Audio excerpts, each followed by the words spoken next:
ത്തിൻ്റെ വിവിധ ഭാഗങ്ങളിൽ തെരുവ് നായകളുടെ വിളയാട്ടമാണ്. കൂട്ടം കൂട്ടമായിട്ടാണ് ഇതിപ്പോൾ സഞ്ചരിക്കുന്നതും നിൽക്കുന്നതൊക്കെ. എന്നിട്ട് പരസ്പരം ആക്രമിക്കുക. ഇത് കൊച്ചുകുട്ടികളൊക്കെ സ്കൂളിൽ പോകുന്ന സമയമാണ്. മനുഷ്യനെ ഇത് ആക്രമിക്കുന്നതിന് മുമ്പ് ഇതിനെ അമർച്ച ചെയ്യാനുള്ള നടപടികൾ അധികാരികൾ എടുക്കണം. ഇത് പന്തളം മുട്ടാറ് സാംസ്കാരിക നിലയത്തിന് സമീപമുള്ള ചിത്രമാണ്. പന്തളത്ത് വർദ്ധിച്ചു വരുന്ന തെരുവുനായ ശല്യത്തെക്കുറിച്ച് മുമ്പ് ഞാനൊരു വീഡിയോ പോസ്റ്റ് ചെയ്തിട്ടുണ്ടായിരുന്നു. പന്തളത്ത് തെരുവ് നായകളുടെ ശല്യം അതിരൂക്ഷമായിട്ട് വർദ്ധിച്ചുകൊണ്ടിരിക്കുകയാണ്. ഞാൻ അതുമായിട്ട് ബന്ധപ്പെട്ട് നിങ്ങളെ ഒരു വാർത്താ കട്ടിങ് ഞാൻ കാണിക്കാം.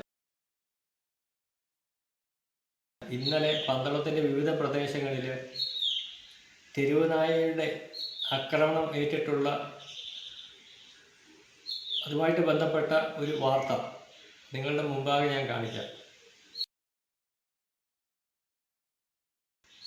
ഇന്നലെ പന്തളത്തിൻ്റെ വിവിധ പ്രദേശങ്ങളിൽ 10ഓളം ആളുകൾക്കാണ് തെരുവുനായയുടെ കടിയേറ്റിട്ടുള്ളത്. അതിൽ വിദ്യാർത്ഥികൾ, സ്ത്രീകൾ, തൊഴിലാളികൾ എന്ന് വേണ്ട എല്ലാ ആളുകൾക്കും ഇന്നലത്തെ ഒറ്റ ദിവസം തെരുവുനായയുടെ കടിയേൽക്കുകയുണ്ടായി.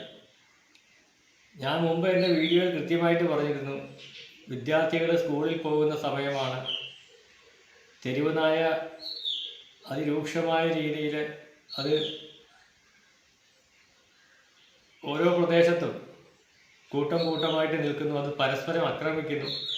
മനുഷ്യനെ ആക്രമിക്കുന്നതിന് മുന്നേ അധികാരികൾ ഇതിനെതിരെ നടപടിയെടുക്കണം, ഇതിനെ ഷെൽട്ടറുകളിലേക്ക് മാറ്റണമെന്നൊക്കെ പറഞ്ഞ് ഞാൻ ഒരു വീഡിയോ പോസ്റ്റ് ചെയ്തിട്ടുണ്ടായിരുന്നു. ഇന്ന് അത് യാഥാർത്ഥ്യമായിക്കൊണ്ടിരിക്കുകയാണ്. ഇതിനെ ഇനിയും ഇങ്ങനെ വിട്ടുകഴിഞ്ഞാൽ ഒരുപാട് ആളുകൾക്ക്, വിദ്യാർത്ഥികൾക്കടക്കം കടിയേൽക്കുന്ന ഒരു സാഹചര്യത്തിലേക്ക് മാറും. അധികാരികൾ പരസ്പരം പഴിചാരി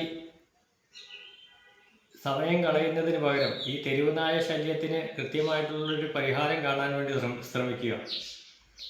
ജനങ്ങളുടെ ഉത്തരവാദിത്വമല്ല ഈ നായകളെ അമർച്ച ചെയ്യുക എന്നുള്ളത്. ജനങ്ങൾ ഇതിനെ മുൻകൈയിൽ ഇറങ്ങിക്കഴിഞ്ഞാൽ അവർക്ക് അതുമായിട്ട് ബന്ധപ്പെട്ട് പല രീതിയിലുള്ള ബുദ്ധിമുട്ടുകളും ഉണ്ടാകും അധികാരികളുടെ ഭാഗത്തു നിന്ന്.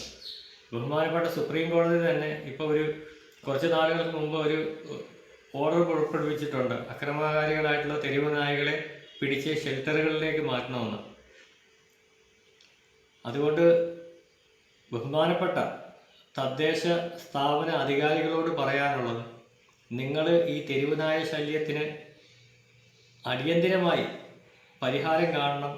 ഇത് മനുഷ്യനെ കൂടുതൽ ആക്രമിക്കുന്നതിന് മുമ്പ് ഇതിനെ പിടിച്ചുകൊണ്ട് ഷെൽട്ടറുകളിലേക്ക് മാറ്റാനുള്ള നടപടി സ്വീകരിക്കണം.